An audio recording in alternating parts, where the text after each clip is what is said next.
És oferir amor clandestí com una droga a plena llum del dia. És no claudicar l'intent, és sincerar-te la llibertat, és conviure amb el desordre del desig i no justificar-te. És blasfemar i fugir dels visionaris, és condemnar-te a l'oblit dels capatassos, és dignificar mots tals com subversió, insurgència, autoorganització, la llibertat. És desmitificar i fer caure totes les estàtues.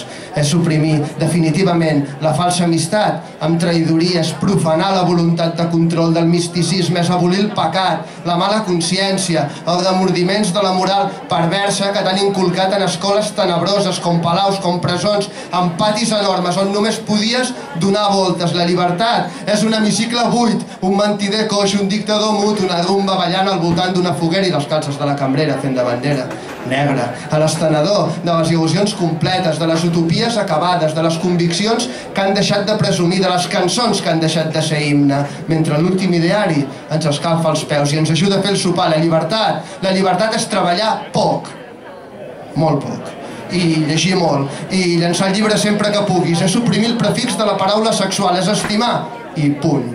És descobrir el plaer i potenciar-lo, és emancipar-te del tedi, és la vida juganera, creativa, la pervivència del dubte, l'abolició de la condemna. I tu, de quin color dius que és? La llibertat.